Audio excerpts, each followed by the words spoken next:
Hello and welcome to the Responsible Edge podcast, a show about business practices that not only achieve results, but do so with integrity.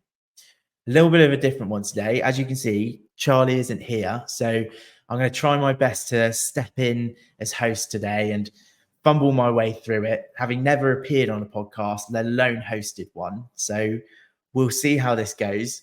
But Charlie did, however, offer to give us some of his time whilst he's on holiday to have a conversation about some of the challenges that we and others as founders face. A little bit of a peek behind the curtain, so to speak, about some of the work that we're doing at the Anti-Greenwash Charter and the Responsible Edge.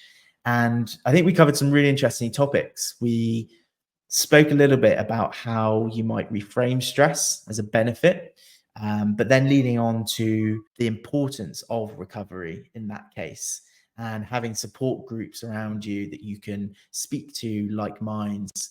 And another really interesting part of it was speaking about maintaining a balanced identity whilst you're building a startup.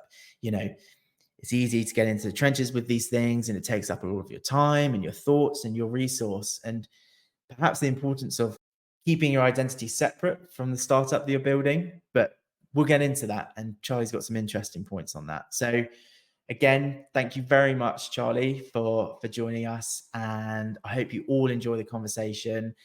Please leave any comments, subscribe, all that sort of thing. And I hope you enjoy the show. Charlie, thank you so much for joining us for an episode today. Really appreciate it. Two things I want to mention. One is you're not hosting today and I'm hosting for the first time. So I want you to take it easy, and I want the listeners to know that they need to take it easy as well. For you to step in and save me where you can. And also you're on holiday. So I am on holiday and you are hosting. That's mate, honestly, it's going to be really interesting to be on I guess this side of the camera, if you like, or side of the conversation. And really looking forward to getting tucked into today's conversation. So thank you for easing me through it as a guest. I'm sure you're going to be an absolute natural. Well, we'll see how it goes. You know, if it doesn't get posted, no one will know about it anyway. You and I will be the ones that only ever know that this was done. Yeah, and we'll never watch it again.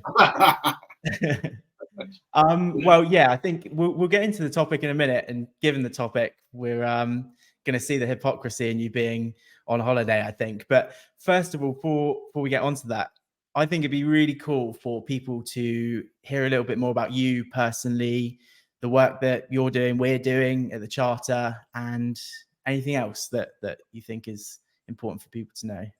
Yeah, so things for me. So in terms of from a career perspective, I studied business management and marketing at university. So that was the first taste, if you like, I had of I guess marketing. And I guess where my interest sort of initially developed.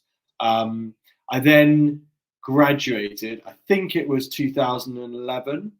And I remember being on holiday with my mum that September.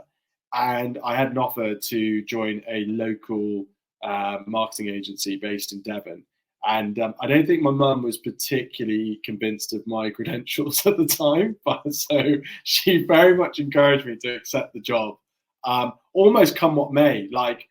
She didn't really care how much I was being paid or what the terms were or what I was going to be asked to do. She was just so delighted that someone had offered to take me off her hands, really, and offer me a way of being able to move out, etc. So I took the job working for that agency in a sales role, actually. So not in a marketing capacity initially, but I actually think it was quite helpful. To do, I think it was nearly 18 months I was there. But to be honest, the big thing that I learned in that 18 months is I realized I don't want to work for anybody else. And the people were great that I did work with at the time, but it just became really apparent to me that it wasn't what I wanted to do. And what I really wanted to do was to sort of venture out on my own. And my parents, both of them, had been entrepreneurial and had set up and run their own businesses. So it just felt like a natural thing to move forward and to start my own thing. So the first thing that I sort of started in 2014. In fact, actually, no. I'll take you back slightly, because I think this is relevant to today's like broader conversation. In the time, probably after about 6 months of working at the agency, I realised that I wanted to do my own thing. So at the time, I was living with a good friend of mine, actually became my co-founder of the first business that I set up. And we started something. We were living together as well as working together at the agency. And we started something called Startup Supper Club. And it basically was our excuse to we said it was every Wednesday, but it ended up being like a couple of nights a week, basically. And we'd have steak and essentially just work on our startups or our startup ideas and just like work together in the evening. And I think my first like side project, hustly, like digital based business that I thought of was called Every Night Out. And it was this it was going to be this essentially this guide to nights out in Exeter. Now, interesting concept. I think one of the biggest problems I faced was the lack of nightlife in Exeter, and the fact that a startup kind of newsletter type entity around going out in Exeter was always going to fail fairly quickly. So, but no, that was my first taste of like, right, I've decided that I want to move forward in the direction where I'm running my own thing. What am I going to do? And I think that first step was to say, well, look, I'm going to take some of my time outside of my 9-to-5 job, and I'm actually going to invest that time in exploring ideas and being creative and ultimately hopefully building a business. So that was kind of the starting point. I'll rattle through because I know I've been talking for ages already about not a lot. Then started Gusto. What you're here to do. Then started Gusto in 2014. And Gusto originally was a kind of a full service marketing business. And over the years, it kind of evolved and developed up to in 2021, kind of realized that we were doing a lot of work with organizations in the built environment sector, so in real estate and construction, and that we were doing a lot of work around kind of sharing the sustainability credentials and the narratives and stories of those organizations. So it became quite a clear fit that was kind of our area of kind of specialism with our clients. And what that then led to was the identification of an issue that a couple of our clients back in 2021 were kind of really keen to kind of get ahead of. And that was the CMA's, the Competition and Markets Authority's Green Claims Code. That I think it was January or February that year, 2021, that they brought out. And they accompanied with it a report that suggested that 40% of all sustainability-related messaging online was found to be misleading in some way. And as I mentioned, that was obviously our bag, sharing sustainability stories. And so we had a couple of clients come to us that year and essentially said, during that time, one of which was going through B Corp certification. And they said, guys, what can we do in order to get ahead of this issue? You're our agency supporting us in this kind of area. What can you do to help us kind of make sure that we don't fall foul of concerns around the sustainability credentials, or should I say environmental credentials that we're sharing? What can you think of? And so we sort of internally had to think about what we could do, and we came up with the idea of them developing a green claims policy. And that was basically this sort of policy that detailed all of the kind of practice and procedures that they were implementing as organizations in order to ensure that their marketing was as responsible and ethical as possible, and what they were therefore doing to mitigate all forms of misinformation, and in particular kind of environmental statements and claims, etc., about what they were doing. So just before you go into it, Charlie, because I'm sure you're going to start talking about the almost the inception of the Anti-Greenwash Charter in a minute, which definitely want to go into more. You mentioned that you studied marketing at university, so you're essentially a pure marketeer. What did you learn at university and during your degree and everything that you got from that? How did that help you going forward into what you're doing today? I mean, the reason I ask is we've had conversations, you know, like myself, I've got a background in engineering rather than marketing, and kind of found myself in this space after meeting you. But what's your thoughts on needing to have that kind of proper university education to get into this space? I'm going to be Zacc. It's a really good question. So the first thing I would say is that my experience of university was not the influence that it might have been. I certainly learned a few social skills at university, but in terms of like academic understanding and even like inspiration, I would say it was limited. In all honesty, I think actually for me, it was doing psychology at A level. So psychology at A level was like I was always, I think, like one of the things I've always had is like I've always been quite good with people, and I've always had like a fairly good sort of intrinsic understanding of how people react to things and feel about things. And I think when I found psychology as the kind of, I guess, the study of that, it fitted really nicely. And if I'm honest, I would have liked to have done psychology at at university, some form of degree in that. But again, my parents, bless them, hope they don't listen to this. They very much had it like, you know, they wanted something more vocational, more practical that I could do. Hence why business management and marketing was kind of the route. But I always found that understanding of behavior and understanding of motivation and intention was one of the most interesting things to me. And therefore it was that academic experience of psychology that made me think, oh, wow, okay, how do you therefore go about applying this kind of knowledge within a commercial role, a professional role? And yes, you could become a clinical psychologist or a therapist, etc. But you could also potentially become a marketeer, and obviously looking at ways that you can kind of affect, you know, human behavior on a global scale.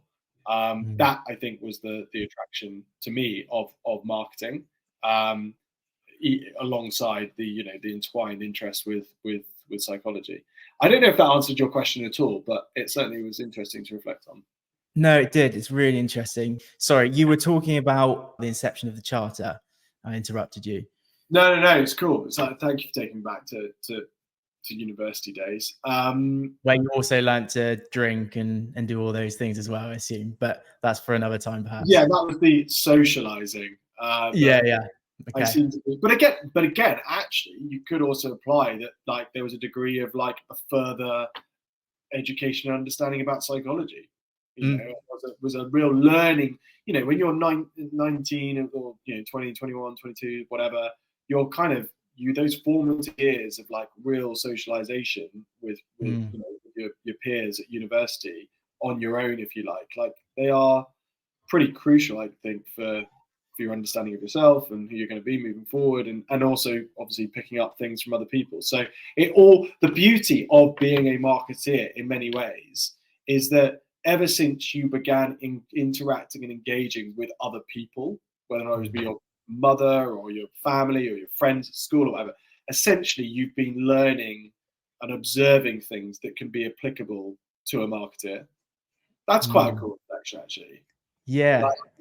Essentially it's a body of life that goes into being an observation throughout life that goes into being a good marketeer, I think. And it's interesting how university is the platform for that for most people, and for you in particular. You've got that socializing, you can go and make all the mistakes that you need to make and learn from those, and it's almost doesn't matter too much what it is that you're studying, so to speak, in this case, because all of those lessons that you're learning you can take forward to do whatever it is that you're doing.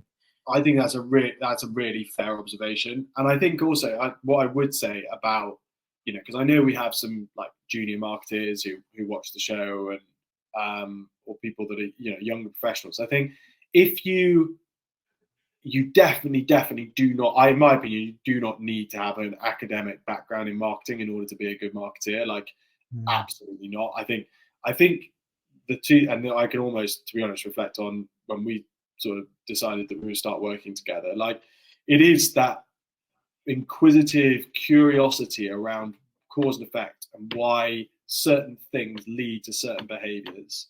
That is Mhm. that if you're interested in that, if you observe things, you think, I wonder why they chose to do that over that, or I wonder when they experienced this situation the way that they did, I wonder what the influence was behind that. Those are the questions that if you find yourself naturally asking those questions, then, and you have like grunt essentially, Mhm. and you're prepared to take educated risks. Those are Mm. the three things that you need to have at play, because that last point on risk is crucial. I'm gonna steal this from one of my absolute heroes, Dave Trott, who obviously I've shared with you, predatory thinking. But I mean, when he gets on that like overhead projector and he does his X's, and then does his O, like, I love the beautiful simplicity with which he delivered that message, and it's so true. Like, in order to be an effective marketeer, in my mind, like you've got to be prepared to really understand that doing something different is the vehicle towards success. And that lots of marketeers just aren't prepared to do that. They're scared Mhm. to put themselves above the parapet and do something creative and do something that might not get the reaction that they want it to. Mm. That's really interesting because, and again, I think this will lead nicely onto going back into following on with when you were talking about the charter before we went off on a huge tangent, but we'll get back to it. In terms of, it's difficult to know where that line is when you're trying to be creative and you're perhaps overselling something slightly or over exaggerating something to get somebody excited or to get your customers excited or whatever. Like, where's that line, and how do you know when you've gone too far? Like, what's your thoughts on that? Yeah, I think it's a really good point. I think it's why governance around marketing is so crucial. Like, you need to create an environment in which you facilitate creativity, but there are certain stop safes in place that essentially ensure that creativity really can start with I'm going to use like a horrific cliche here, but no idea is a bad idea. But then what you want is the governance and process in place within the way that you manage your marketing as an organization to essentially ensure that only the very best ideas in terms of creativity, but also the ones that don't have any potential brand repercussions, etc., are the ones that ultimately get turned into campaigns. So yeah, I think it's important to, as marketeers, we need to be able to push the boundaries, if you like. But then what we need a sound structure of governance and compliance in order to just make sure that whatever ultimately gets included within a campaign is above board. Mm. Okay. So you were talking about the CMA releasing that report Yeah, saying that 40% of claims, environmental claims, were seen to be misleading, and how you had a client at the time, they wanted to be proactive with this, created some campaigns around it, and then that led to creating a green claims policy. So how yeah. did that, and this is a leading question, and I do know the answer, but this is for other people. How did that lead on to where we are today with the charter? Yes. So Zach, that was by the way brilliantly recalled, because it has. I've managed to. I've done on your first job of being a host of the show. I have literally taken you on a massive meander. So you've done brilliantly at pulling it all back together. So essentially, yeah. So we launched these 2 green claims policies with these clients, and we then did a piece of like stakeholder research with not just their customer bases, but with their employees, with their boards, and with their investors, and just wanted to get like a bit of an impression from these 2 clients, kind of stakeholder bases, like what people thought of the fact that they had now kind of lifted the lid or pulled back the curtain, if you like, on exactly how they manage their marketing, and did they think it was a positive thing. And it wasn't like a lengthy survey at all, but it just gave like some feedback essentially. And what we were really encouraged by was, but not surprised by, I think, was that the positive response we got at like the customer level. But what did surprise us and what did really encourage us was that at employee, board, and investor level, everyone else was unanimous in this being a really positive and proactive step that these organizations have taken, especially in terms of like those ESG kind of considerations from an investment perspective. So that's when we kind of sat internally at Gusto and we thought to ourselves, hold on a minute, we might have something here that, if we think about it carefully, we could potentially turn into a really valuable, offering and way of supporting organizations who also want to do something to kind of be able to present to their stakeholders the fact that they do think of their marketing in a responsible way. They do have ethical practice and safe governance in place in order to ensure that what they're sharing is as substantiated and fair and accountable, etc. So that's kind of what led us to start the Anti-Greenwash Charter, and we started at the beginning of 2022. I won't bore you with, I guess, going into too many kind of the process details, but essentially, three-stage process: initial assessment of organisation suitability to join. Then, once they've passed that, the co-creation of a green claims policy, very much akin to the policies that we developed in 2021, although now they're much more kind of evolved and developed. And then a third stage, which is essentially a 12-month license period, initial 12-month license period, where we turn around to the signatory, and depending on the size of the organization and therefore the amount of content they're producing, we essentially go and carry out what we call spot checks or independent reviews, where we'll turn around to the signatory and we'll go, guys, for that campaign that you launched last week, we now would like you to provide us with the following evidence to show us that you've implemented your green claims policy effectively. So to give you just one example, if they've stated in their green claims policy that their editorial process involves person X and person Y within two different departments, checking all of the claims and all of the language, etc., that's included within a campaign before it's made live, we want to see the redacted screenshot of the email thread or the Slack channel conversation to show us that action was actually taken for that particular campaign. And we then receive all of that data, all of that evidence, and we then produce a report that either says tick, tick, tick, you guys have nailed it, here's your certificate to suggest you've successfully implemented your green claims policy, or guys, there are some problems here is our feedback on things that you can tweak. And then essentially we carry out an additional independent review in that licensing period to make sure that you've kind of heeded our concerns, made the appropriate amends. If you have, great, you can continue to be certified as a signatory of the charter.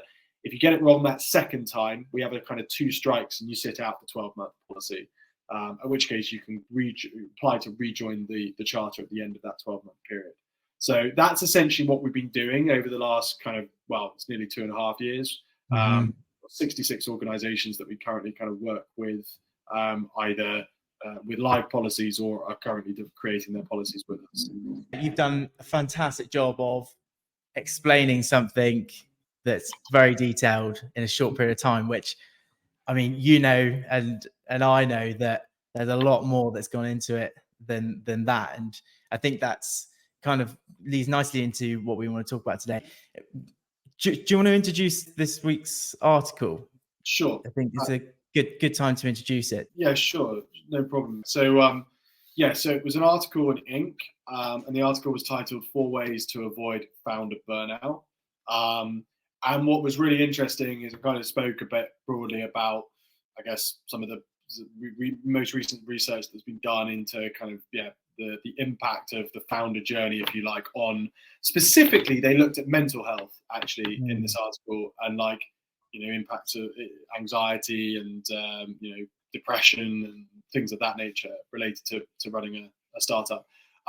What was fascinating is it then went through and talked about, I think, 4 suggested strategies for coping with the founder experience. The first was the ways to perceive stress, and essentially if you perhaps look to view stress in a different way to that people typically do, to then prioritize recovery, almost treating yourself, I guess, like you work out at the gym and you think about those recovery stages or those days off, rest days, etc. Finding group support, so finding other people that you can kind of connect with, share experience with, and have that kind of peer-to-peer learning and peer-to-peer support. And then finally, fostering your non-entrepreneur identity. So what else makes up you other than being a founder? And what I guess was interesting about this article was thinking about the responsible edge and how, obviously it's a show all about, looking at responsible and ethical business practice, I think this really leans into the responsible area. So, we as founders, if you like, we have like a responsibility obviously to ourselves, but actually we have a responsibility to far more people than just ourselves when it comes to the journey that we're on. We've got, our employees, we've got our co-founders, we've got our, investors, we've got our customers, we've got a lot of different groups that are reliant on us. And if we're not responsible in the way that we manage ourselves, and then we manage the way that we're operating, we're going to let not just ourselves down, but those groups of people down. So, those are, I think, some of the key lessons I kind of drew from the article. Brilliant. Thank you for summarizing that so well, I might add.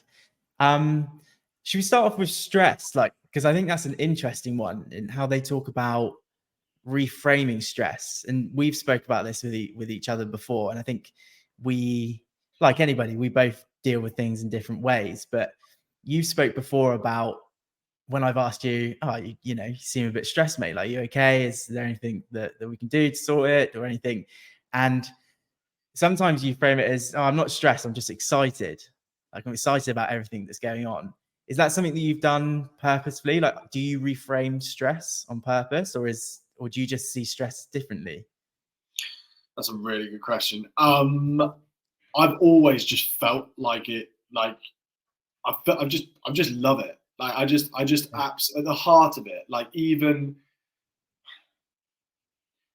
I suppose for me, it comes from, it's slightly different to what the article was referring to, because I think the article was talking about like viewing stress as a challenge, and it's like an opportunity to overcome and things of that nature. I suppose from my point of view, I've just always loved it so much. Like, it's such a thrill to me to be on the startup journey. Like, we'll come on to talk about identity and stuff in a sec, but for me, it's such a thrill that, like, don't get me wrong, there are definitely moments where I feel overwhelmed.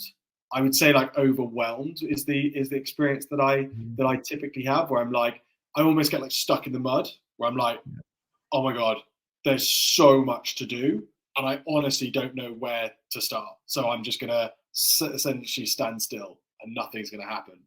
But what's fascinating with that, sorry, this is a massive tangent, is that actually what I've noticed is sometimes when you do just stand still and you just go, do you know what? This is madness around me. I'm just going to take a moment just to allow that madness just to settle. And then almost you start seeing, well, actually, that's the route I can take. Like, I can maneuver this over here. That plate can move over here. So it's almost like that's sort of slightly stuck in the mud. Free, I think you'd call it freeze, flight, fight, or freeze. You would probably do the freeze cap. But where am I going with this? Yeah, I think stress, for me, I've always just found it super exciting. Like, don't get me wrong, scary, terrifying, at times overwhelming, but yeah, not stressful, just more exciting. And how do you make yourself aware of like where your limit is, and how do you, if you are aware of that limit, how do you find ways to, the article talks about recovering from stress and how stress is okay and it's fine and it can be great if you utilize that stress and you go beyond it almost, but that's only okay if you know how to recover and find time to, relax and work on something like a hobby or whatever it is that isn't so associated with what you're doing for work. Like, first question is, when do you know when you've hit that point where you are stressed to the max, you need to switch off, and what do you do in order to switch off? So I think one of the best things that my mum did too, she did many amazing. Oh, in fact, she's getting loads of airtime here, which is great. I knew that I was just going to talk about my mum, but she did give me a couple of really, really useful things, and this goes back a long way. Like, one of the things, she gave me lots of useful things, I should say, but one that sticks out is that I remember, like, the night before. Do you remember the night before an exam? Like, so you've got the exam the following morning, and in all honesty, there was like almost every time I thought I was getting panicky the night before. I was thinking, oh my God, I'm not prepared. This is awful. And I remember my mum used to say to me, she'd say, look, darling, you might not be prepared, but they're as well as you could be. but there's absolutely nothing you can do about it now. Mm. And so what the best thing that you can do to give yourself the best chance is just to really switch off and to go and to have a good night's sleep. And a good night's sleep will give you the best chance of recalling what little information you've managed to revise. And I remember her saying this, and it has stuck with me, that whole idea that I get to the end of a day, you'll know this. So there are times when we'll leave the office and we'll be like, there's some big things that are over our heads that we're like, we don't have that resolved, or we're not sure about this, or whatever it might be. And yet I'm really good at not taking it home. I really am. I'm good at saying, do you know what, that big thing, like often I'll get excited about exciting things, like things that aren't scary and difficult, and I'll send you text messages at 10 o'clock at night going, oh mate, what about this? But in terms of like the difficult things, the things that are going to stress you out, if you like, I am pretty good at going, do you know what, the best thing I can do with that thing is not think about it now, and allow myself to recover from the stress of it, and potentially come back with a completely different perspective the following day. On that note, sorry to interrupt. Do you think that you have a responsibility then to not take those things home? If you're not taking it home, it's almost like, who are you offloading it to? Is that something that you keep away from your family, and you have friends that you can speak with about that sort of thing? Or I don't know, should you be able to talk about it with anybody? Yeah. I mean, I try to keep, my partner Vic is like super supportive and like really interested in what we're doing, but we do try and keep things separate in that sense, like try and keep that as a different time, if you like, different sort of experience. One thing that we did do, that you were obviously part of, that I thought was interesting, was that we did set up a group, like an entrepreneurial group locally within Exeter called Boat, in the Boat, together. Just for, I think it was like 6 of us, 6 like local, like business people, entrepreneurial, creative people. And we'd meet like every other Thursday in a pub in Exeter, the Fat Pig, shout out to Paul. And we would have ourselves like a couple of hours to really just like share it was always less about like the technical support of one another, and far more about like the like emotional support. Wanting each other to feel like we could share, like, actually, do you know what, this week's been really tough, or I'm finding this really stressful, or this really difficult. So yeah, I think to answer your question directly, like that's definitely something that is valuable, I think, to have that kind of external support group, if you like, from an emotional perspective, not necessarily from a technical point of view, but people that you can speak to about how tough you're finding it, for example. Yeah. And it was interesting, wasn't it, at Boat, how people, predominantly men, was the group that we had put together, not for any reason other than that's just who we were connected with at the time, but how they were prepared to share the emotional side of things, but through business that perhaps you wouldn't necessarily share otherwise. It's almost like you've got an excuse to share these things because you're talking about business, and it's fine, and we can talk about our emotions if we're talking about business. It was interesting how that manifested. Super interesting. I think like that was one of the things that really, I mean, I think you and I had an initial conversation about this, about like, oh, that would be a really cool idea to kind of, could you develop some sort of men's mental health support around the sharing of how you feel via work and the professional experience you go on. I think we both agreed that we've probably got a bit more on at the moment than we can jump into another startup. So one for later on down the line. But yeah, it was a fascinating thing to observe that actually, yeah, men feel okay talking about how they feel if it's through the prism of their professional lives. There was something that caught my eye in the article, and I think the same for you, is about balancing your identity with the startup. And there was a part, I've got it here, it says starting and growing a business is what you do, but it's not who you are. A lot of entrepreneurs make the mistake of confusing their business identity with their personal identity, and that can lead to big problems, ones that become evident if the business succeeds or if it fails. I thought that was really interesting because a lot of the kind of issues that we've been talking about, they almost require you to, when you're starting something like this, you have to be so in it and you're thinking about it all the time, and it so easily does become part of your identity. And you almost, when we spoke about before, you know, hiring people and your expectations of them as well, like you want them to be all in, and that's perhaps a way that you can progress, you know, quicker and everybody's on the same page. But do you think that your identity should be aligned with the startup, or do you think you need to keep that separate? It's a really good question, Zacc. But I think there's a key term here. I think I think it literally in the article, I think it refers to, it's crucial that founders not let their work define their entire identity. And I think entire is the crucial term. Like, I will happily say, I think that in order to, like, I think Dana White, doesn't he? He talks about, like, I think there's that famous reel that goes around where he's like, even if you're just this little bit savage, like of a savage, I think he says of a savage, you have got your win. And I think there is this alignment between the way that you view yourself and the characteristics that you want to sort of manifest in the way that you operate and the way that you do, that are going to be imprinted and completely aligned with your startup. Therefore, your startup is going to be an extension of you and of the values that you have. And I think that's a great thing. I think that's a beautiful thing in many ways. Like, I think it's so, and I think what's fascinating, again, we've not, you know, succeeded extraordinarily with the charter yet, nor failed. So I guess we don't know what those the problems that become evident. We will find out as you're on holiday doing a podcast when you're supposed to be resting and feeling like you're getting ill because you haven't stopped for the past however long, and this is your first holiday in a year, and here you are on a podcast. But no, carry on. Yeah. But I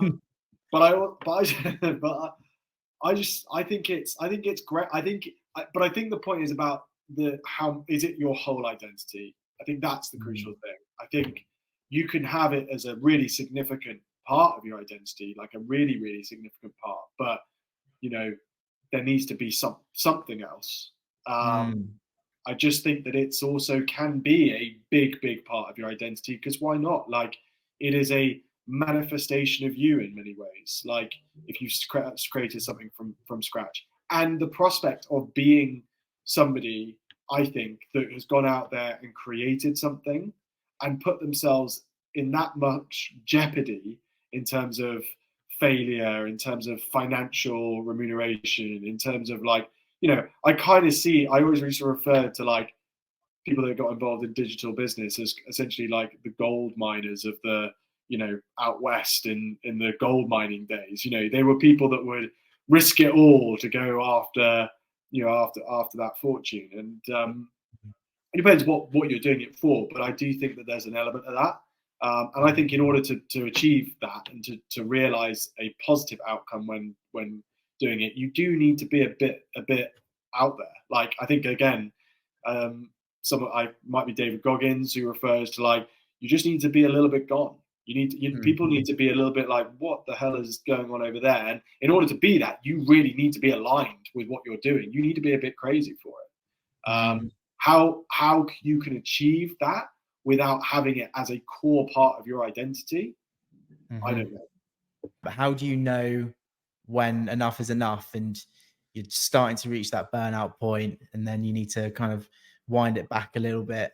Is that just a case of, you know, through experience, you know when you're getting to that point, and how do you recover?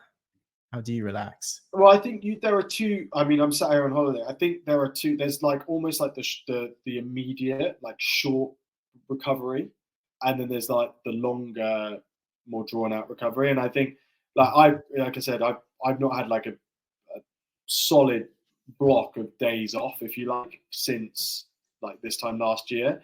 And I was definitely getting to a point where I was like just fatigued, like really fatigued last week, and just feeling like less of that excitement, not overall feeling that, but just less of that kind of energy every day, like coming in. So I think acknowledging that and probably being like, right, you need that long rest, fully off period. Although I am sat here doing a podcast, but the opportunity to speak to you obviously was too much to turn down. But I think that, and then on a micro level or a more immediate level, I think it's about, you know, how do you treat your mornings before you go to work, and how do you treat your evenings before you go to bed, and how do you treat your weekends? Like there is so much that can be done in terms of your treatment of those periods of time that can enable you to extend the amount of time before you need to have that long form break and recovery. I think it's almost testament to how well you manage your time on the immediate week to week, weekends, etc. That factors into burnout. How well can you manage your off? Do you want to go into just a little bit of detail into what some of those things are that you do personally? That you find on a week to week or like day to day? You mentioned your morning routine, evenings, weekends. Well, it's a bit cliche because of all of this has been so, but it is all controlled discomfort, you know. And again, it actually goes back to the whole point about stress.